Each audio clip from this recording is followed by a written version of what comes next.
First things first, how good does it feel to be back after missing games last year? Yeah, definitely feel good to be back. You miss the process, you miss being out there, go out there and play with your people. So it's definitely an enjoyable process to be back. Hey, Darrian, we've heard a lot about Jahimotis, and I'm just curious, what's it like to block him? He's a young player. He's a great player. He's strong, heavy. I've never really seen a freshman be built like that so early on, but he's a great player, great addition to the D-line. We have a really good depth of D-line, but he's definitely a great addition to what we have.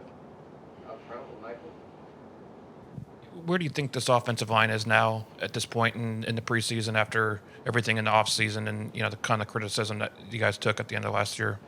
I think, firstly, Coach Woodford was a great addition to us. He's brought a really good intensity to what we have going on. I think so far in the camp and the summer, we've been really focusing on communication. So I would say from that standpoint, we've developed a lot farther than we were last year. I want to ask you about Kellen Randolph. He told us that some guys making grandpa jokes at him and all that stuff. Do you have any favorites of your own, and what have you seen out of him throughout camp? I call him old head, but so far Kendall's been really consistent. He's been here a long time. He has a lot of leadership, a lot of consistency. So we're happy to have him back for his 6th year. But yeah, old head is my go-to. How good could this Alabama running game be, and what have you seen from that in terms of the way you guys have been able to run block, and then just the running backs in general? Yeah, I would say every back brings their unique skill set to the group. I think we have a really good depth of running back,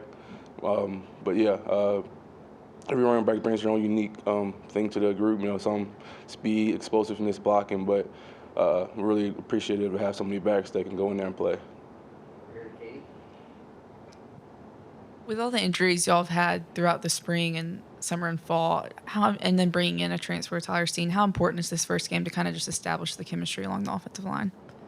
Offensive line I think takes the longest to build the chemistry, become a cohesive unit.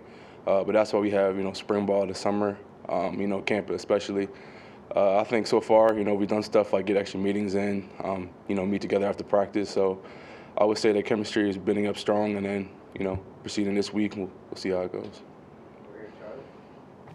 What would you say you learned last year when you stepped into that starting role, and then what also did you learn from being able to watch from the sideline whenever you were out?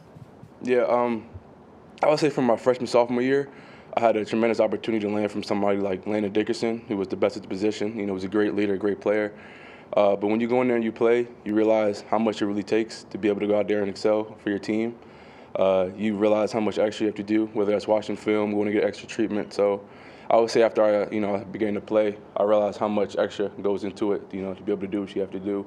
And then when you're on the sideline, you're not playing. I would say I took pride in that. I took pride in being able to, watch what was going on, give people's tips, give people, what mistakes they made. So, two sides to the coin, but I always appreciate it for both.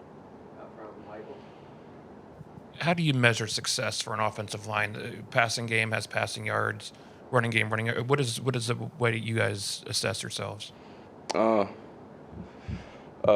listen to what Coach Wolf says. We listen to his feedback. We listen to the metrics that we have that we go by, whether that's yards per run, stuff like that. But we listen to the coaches. What they think we can improve on, what we can get better on.